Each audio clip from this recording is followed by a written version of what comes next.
जय हिंद फ्रेंड्स। आज की वीडियो में हम लोग डिस्कस करने वाले हैं आर्टिकल 21 यानी अनुच्छेद 21 को। इतना इंपॉर्टेंट अनुच्छेद है हमारे कॉन्स्टिट्यूशन में कि मतलब लगभग हर एग्जाम में जिसमें पॉलिटी और कॉन्स्टिट्यूशन पूछा जा रहा है, यहाँ से क्वेश्चन यूजुअली पूछे जाते हैं। ठीक है, बहुत ही इंपॉर्टेंट आर्टिकल है। देखो, अगर मैं इसके बेयर एक्ट की लैंग्वेज की बात करूं तो बेयर एक्ट में केवल एक लाइन दे रखी है, जैसे no person shall be deprived of his life and personal liberty except according to the procedure established by law. किसी भी व्यक्ति को विधि द्वारा स्थापित प्रक्रिया के सिवाय उसकी जीवन और उसकी व्यक्तिगत स्वतंत्रताओं से उसे वंचित नहीं किया जा सकेगा। इतना ही लिखा है हमारे कॉन्स्टिट्यूशन के बेयर एक्ट में। ठीक है, लेकिन जो हमारी जुडिशरी है उसने इसका स्कोप इतना वाइड कर दिया है, इंटरप्रिटेशन कर करके इतना वाइड कर दिया कि इसमें कई सारे राइट आपके डाल दिए और उन राइटों को, जैसे केस है ना, उस कई एग्जाम में जैसे आप जुडिशरी एपीओ का एग्जाम दोगे तो उसमें पूछा जाता है और भी एग्जाम्स में पूछा जाता है कि किस केस के तहत अनुच्छेद 21 में ये अधिकार जोड़ा गया। तो आपको वो केस, मैंने देखा है कई लोग ऐसे रट्टा मार रहे होते हैं कि इस केस में ये जोड़ा गया, इस केस में ये जोड़ा गया, इस केस में ये जोड़ा।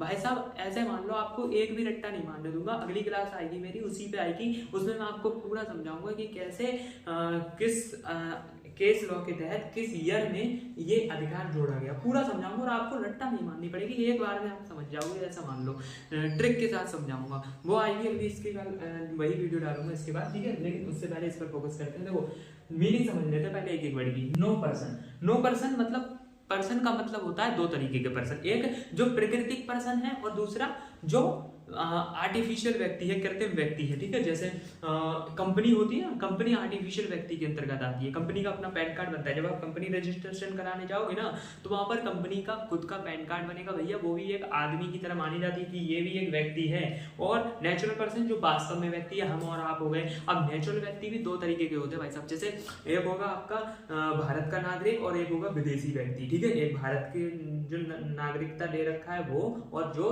विदेश का व्यक्ति है वो। तो पर्सन दो तरीके के हो गए, नेचुरल और आर्टिफिशियल। नेचुरल दो तरीके के हो गए, जैसे विदेशी और जो भारत का नागरिक है वो। ठीक है, तो ये हर व्यक्ति को, चाहे कंपनी हो, चाहे विदेश का नागरिक हो, चाहे यहाँ का नागरिक हो, हर व्यक्ति को ये अधिकार मिला हुआ है। इसका मतलब ये हुआ। सैलरी का मतलब होता है मैंडेटरी, ये अधिकार छीना ही नहीं जा सकता, मिला हुआ ही है। ठीक है, जैसे एक इंग्लिश का रूल समझिए। अगर जैसे आपने जनरल रूल क्या है इंग्लिश का, आई के साथ शैल का प्रयोग होगा, बी के साथ भी शैल का प्रयोग होगा, ही सी इट यू भी, ये सभी के साथ में विल का प्रयोग होगा, अदर्स के साथ में विल का प्रयोग होगा। लेकिन ये यूजुअली है। लेकिन अगर आपको मैंडेटरी बोलना है कोई बात, तो आई के साथ में फिर हम विल का यूज करते हैं और अन्य सभी के साथ में आई और बी के साथ में विल का प्रयोग करते हैं और अन्य सभी के साथ में शैल का प्रयोग करते हैं। समझ रहे हो? जैसे मैंने कहा कि मैं पानी पीऊंगा, I said drink the water. मैंने कहा मैं पानी जरूर पीऊंगा, I will drink the water. समझ रहे हैं हमारे ये बात? इस तरीके से। तो अगर देख लीजिएगा, नो पर्सन के साथ वैसे विल आना चाहिए था, लेकिन यहाँ शैल लगा है। इसका मतलब मैंडेटरी, ये अधिकार से वंचित उन्हें किया ही नहीं जा सकता। ठीक है, of his life and personal liberty, deprived का मतलब वंचित होता है। ठीक है, life and personal liberty, life and personal liberty का मतलब आपका जीवन और आपकी जो व्यक्तिगत स्वतंत्रता है, जो अनुच्छेद 19 के 1 में दे रखी है आपकी। जैसे आपको बोलने चालने की आजादी है, सभा करने की आजादी है, संगठन करने की आजादी है, चारों ओर घूमने यानी संचरण की आजादी है, निवास करने की आजादी है, संपत्ति खरीदने की होती थी, अब नहीं है। और उसके बाद में व्यापार करने की आजादी, बिजनेस करने की आजादी, ऑक्यूपेशन, ट्रेड और प्रोफेशन करने की आजादी वगैरह, ये सब आ जाती है। Except according to the procedure established by law, यानी वंचित तो आपको किया जाएगा इस अधिकार से, लेकिन केवल विधि द्वारा स्थापित प्रक्रिया से ही किया जाएगा। अगर कोई कानून बना हुआ है तभी आपसे आपके प्राण छीने जा सकते हैं, तभी आपसे आपकी स्वतंत्रता छीनी जा सकती है। जैसे मान लीजिए चोरी करने पे जेल की सजा है। ठीक है, चोरी की है, आपको जेल जाना पड़ेगा। किसी का मर्डर किया है, आपको जेल जाना पड़ेगा ही पड़ेगा। अगर आप बीएनएस पढ़ोगे तो उसमें बता रखा है कि अगर कोई आदमी मर्डर करेगा तो मर्डर करने पर उसको जेल होगी। ठीक है, अब भाई साहब, कानून में लिख रखा है तभी ना उसको जेल होगी, अगर कानून में नहीं लिखा रहता तो नहीं होती जेल। यही है प्रोसीजर एस्टैब्लिश्ड बाय लॉ, यानी कि अगर कानून में लिखा हुआ है स्वतंत्रता से वंचित करना है, जेल में आपकी स्वतंत्रता वंचित नहीं हो जाती है। जेल में आपको घूमने फिरने की आजादी होती है क्या? आप जेल में जाके बोल सकते हैं कि हम मुझको वहां घूमने जाना है, अयोध्या मंदिर जाना है घूमने, यहाँ जाना है, वृंदावन जाना है, और आपको नैनीताल जाना है, कहीं भी जाना है, नहीं बोल सकते, क्योंकि आपको भाई साहब जेल का मतलब ये आपकी स्वतंत्रताएं छीनी जा चुकी है। समझ रहे हो? इस तरीके से तो वहां पर स्वतंत्रता क्यों छीनी जाती है? क्योंकि विधि बनी हुई है, लॉ बना हुआ है। समझ रहे हो? इसी तरीके से आपकी स्वतंत्र, अनुच्छेद 21 सिंपल ये कहता है कि आपकी स्वतंत्रताओं को तभी छीना जा सकता है जब किसी विधि में लिखा हुआ है। अब देखो, इसी प्रोसीजर एस्टेब्लिश्ड बाय लॉ से संबंधित एक टर्म और है ड्यू प्रोसेस ऑफ लॉ। देखो इसमें बच्चे अक्सर कंफ्यूज हो जाते हैं।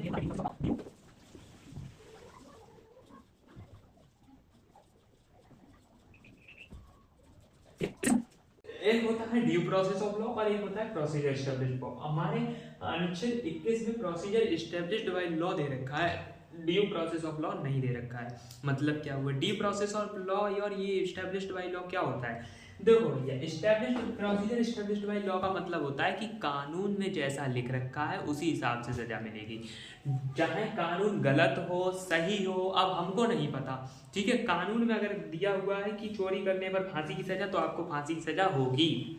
कानून में अगर दिया रखा है कि चोरी करने पर कोई सजा नहीं, तो आपको कोई सजा नहीं मिलेगी। जैसा कानून में लिख रखा है, वो चाहे कानून में गलत लिखा हो सही लिखा हो कोई ऐसा भी लिखा हो, हमको कोई फर्क नहीं पड़ता। जो कानून में लिखा हुआ है वही उसी हिसाब से आपको सजा होगी। ड्यू प्रोसेस ऑफ लॉ ये कहता है कि आपको सजा तो कानून के हिसाब से होगी, लेकिन अगर वो कानून गलत है तो जुडिशरी अपने हिसाब से सजा उस कानून को सुधारने के लिए बोल सकती है और अपने हिसाब से सजा दे सकती है। ठीक है, तो प्रोसीजर एस्टेब्लिश्ड बाय लॉ, कानून गलत हो चाहे सही हो उसी हिसाब से सजा मिलेगी। ड्यू प्रोसेस ऑफ लॉ, कानून सही होना चाहिए तभी उसके हिसाब से सही सजा मिलेगी। जैसे हमारे इनिशियल कॉन्स्टिट्यूशन में क्या था, प्रोसीजर एस्टेब्लिश्ड बाय लॉ। देखो हमारे जुडिशरी की जो लेडी ऑफ जस्टिस है उसके आंखों पर पट्टी बनी होती थी। अब वो पट्टी का मतलब था कि कानून में गलत लिखा है या सही लिखा है, मतलब कानून गलत हो चाहे सही हो, हमको दिख नहीं रहा है कुछ भी, हम तो कानून के हिसाब से सजा देंगे। अब वो पट्टी हटा दी गई है। अब ड्यू प्रोसेस ऑफ लॉ हमारे कॉन्स्टिट्यूशन में आता है, मतलब लिखा हुआ नहीं है लेकिन इसको फॉलो किया जाता है। जैसे अब कानून अगर गलत भी है तो सुप्रीम कोर्ट अपना डिसेंट जजमेंट दे देता है। इसके ऊपर पूरी कहानी है। ए के गोपालन से 1950 से कहानी शुरू होकर मनेगा गांधी की 1978 में कहानी खत्म होती है यहाँ पे। अब बात करते हैं इसकी हिस्ट्री की। तो इसकी हिस्ट्री 1950 से शुरू होती है और 1978 में जाके खत्म हो जाती है। ठीक है, तो देखो मैं पहले बना देता हूँ।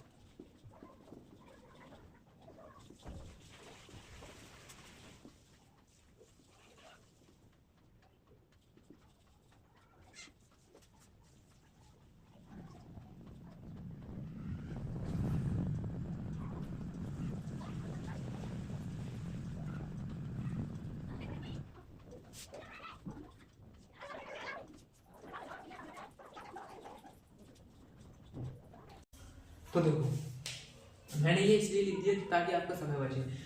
1950 में एक केस आता है, ए के गोपालन स्टेट ऑफ मद्रास। ए के गोपालन जो थे वो 5 बार लगातार एमपी रहे थे।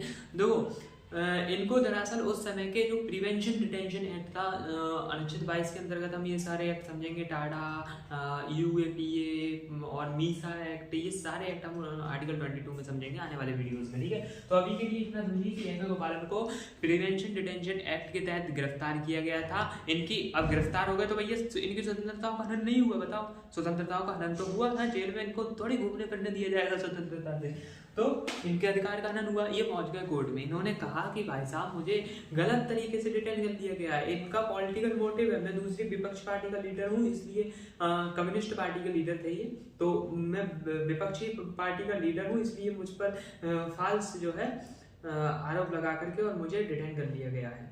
ठीक है, तो कोर्ट ने कहा कि भैया तुम्हें प्रिवेंशन डिटेंशन एक्ट के तहत गिरफ्तार किया गया है और आपका ये प्रॉपर कानून है और इसमें बता रखा है किसी भी व्यक्ति को शक के आधार पर गिरफ्तार किया जा सकेगा। तो भाई साहब आपको कानून के तहत गिरफ्तार किया गया और कानून बना हुआ है। अब ये कानून से आपको सही तरीके से गिरफ्तार किया गया नहीं किया गया, इससे हमें क्या मतलब, कानून बना हुआ है वही गिरफ्तार करने के लिए और आपको गिरफ्तार कर लिया गया, तो इसमें इनकी डिटेंशन को सही ठहरा दिया गया कोर्ट के द्वारा और इसमें बड़ा नैरो अप्रोच निकल गया आप सामने। और इसमें जज थे फजल अली साहब। फजल अली साहब ने इसमें डिसेंट जजमेंट दिया था, मतलब वो अन्य जजों की बात से सहमत नहीं थे। उन्होंने कहा कि यार लॉ गलत है तो उसकी डिटेंशन को कैसे आप सही कह सकते हो। तो कोर्ट ने कहा कि भैया लॉ बना हुआ है, वो गलत है सही है, ये हम इंटरवेन नहीं करने वाले। फिर 1970 में 20 साल बाद आरसी पुगर वर्सेस यूनियन ऑफ इंडिया का केस आया। इसे बैंक नेशनलाइजेशन के केस के नाम से भी जाना जाता है। इसमें थोड़ा सा लिबरल इंटरप्रिटेशन सुप्रीम कोर्ट ने किया, कहा कि हाँ यार जांच तो होनी चाहिए लॉ की कि सही है या गलत है, ऐसे ही थोड़ी किसी को डिटेन कर लोगे। लेकिन इतना कह सकते हैं इतनी लिबरल अप्रोच नहीं रखी, हालांकि थोड़ी पहले से लिबरल अप्रोच थी। उसके बाद एडीएम जबलपुर का वर्सेस शिवाकांत शुक्ला का केस आया। शिवाकांत शुक्ला को मीसा एक्ट के तहत गिरफ्तार कर लिया गया था एडीएम जो था जबलपुर का उसने, तो इन्होंने भी केस कर दिया, हाईकोर्ट में केस किया था, हबियस कॉर्पस केस के नाम से भी फेमस रही है। और इस केस के बारे में कहा जाता है कि जो जुडिशरी ने उस वक्त जजमेंट दिया था वो जुडिशरी के माथे पे कलंक था। ठीक है, खैर जजमेंट ये था कि भैया जो इस AK गोपालन केस में कहा गया वही कह दिया गया, कहा कि भैया कानून बना हुआ है, कानून के तहत तुम्हें गिरफ्तार किया गया है, अब वो कानून सही हो गलत हो हमें क्या फर्क पड़ता है। अनुच्छेद 21 में लिखा हुआ है प्रोसीजर एस्टेब्लिश्ड बाय लॉ। अब प्रोसीजर एस्टेब्लिश्ड बाय लॉ का मतलब होता है कि विधि द्वारा प्रक्रिया बनी होनी चाहिए, अब वो गलत बनी हो सही बनी हो हमें कोई मतलब नहीं है, सिंपल चीज। उसके बाद 1978 में मनेका गांधी का केस आ जाता है, Maneka Gandhi versus union of India का केस। इसमें सुप्रीम कोर्ट ने बहुत ज्यादा लिबरल अप्रोच दिखाई और इसमें कहा कि प्रोसीजर एस्टेब्लिश्ड बाय लॉ तो होना चाहिए, ठीक है, लेकिन जो प्रोसीजर हो वो जस्ट, रीजनेबल और फेयर होना चाहिए। मतलब कानून सही ढंग से बना हुआ हो, कानून सही हो, कानून गलत नहीं होना चाहिए। तो इसमें सुप्रीम कोर्ट ने कह दिया कि भैया हम ये तो चेक करेंगे ही करेंगे कि इसको गिरफ्तार कानून के द्वारा किया गया है या नहीं किया गया है, साथ ही हम ये भी चेक कर सकेंगे कि ये कानून जो है वो सही है या गलत है। अगर सही होगा तो ठीक है उसकी गिरफ्तारी, वरना अगर गलत कानून है तो गिरफ्तारी गलत हो जाएगी। ठीक है, तो हम उसको गिरफ्तार नहीं करेंगे। ठीक है, ये कहा गया है इस केस में, मनेका गांधी के केस में। ठीक है, इतना लोग कंफ्यूज होते रहते हैं, सिंपल सा ही तो बताया मैंने। 1950 में कह दिया गया कि प्रोसीजर एस्टेब्लिश्ड बाय लॉ, 1970 में कहा गया कि ड्यू प्रोसेस ऑफ लॉ होना चाहिए, 1976 में कहा गया कि प्रोसीजर एस्टेब्लिश्ड बाय लॉ, और 1978 में भी कहा गया प्रोसीजर एस्टेब्लिश्ड बाय लॉ, लेकिन कह दिए गई कि प्रोसीजर सही, जस्ट, रीजनेबल और फेयर होना चाहिए। इसका मतलब लगभग ड्यू प्रोसेस ऑफ लॉ की तरफ झुकाव आ रहा है। ठीक है, और जैसे ही 1978 का ये जजमेंट आया मनेका गांधी वाला, इतना वाइड इंटरप्रिटेशन हुआ है इस केस का, इतना वाइड इंटरप्रिटेशन हुआ है कि इसमें इतने केस हैं भाई साहब, लोग याद करते करते थक जाते हैं, रट्टा मारते हैं। मैंने देखा स्टूडेंट्स को रट्टा लगाते हुए यार, लेकिन उन्हें याद नहीं हो पाते, कंफ्यूज रहते हैं। लेकिन मैं आपको ट्रिक से याद कराऊंगा, चिंता ना करें। उसके बाद अवेलेबल अगेंस्ट, देखो भैया हम जानते हैं शासन के 3 अंग होते हैं, एग्जीक्यूटिव, जुडिशरी, लेजिस्लेटिव। लेजिस्लेटिव का काम होता है कि कानून को बनाएगी, एग्जीक्यूटिव का होता है कि भैया कानून को इम्प्लीमेंट कराएगी, जुडिशरी का होता है कि कानून को इंटरप्रेट करेगी कोई भी कंफ्यूजन वगैरह होने पर, और जो कानून फॉलो नहीं करेगा उसको सजा देगी। यही काम होता है जुडिशरी का, बिल्कुल। तो अब ये राइट जो हमें अवेलेबल किसके खिलाफ है, तो ये हमें दो अनुच्छेद 19 सही, 21 सही या कोई भी अधिकार सही, हर एक मूल अधिकार सरकार के खिलाफ अवेलेबल है। ठीक है, सरकार से हम अपने मूल अधिकारों की मांग कर सकेंगे। ठीक है, अब सरकार के 3 अंग, तो ये किस किस का के, ये आपके एग्जीक्यूटिव एक्शंस के अगेंस्ट भी अवेलेबल है और लेजिस्लेटिव एक्शंस के लिए अगेंस्ट भी अवेलेबल है। कैसे, देखो भैया, अगर मान लो कानून गलत बना दिया है लेजिस्लेशन ने, तो भी आप कोर्ट में जाके इस अधिकार की मांग कर सकते हैं कि मेरा ये अधिकार हनन हुआ क्योंकि ये कानून गलत बना हुआ है।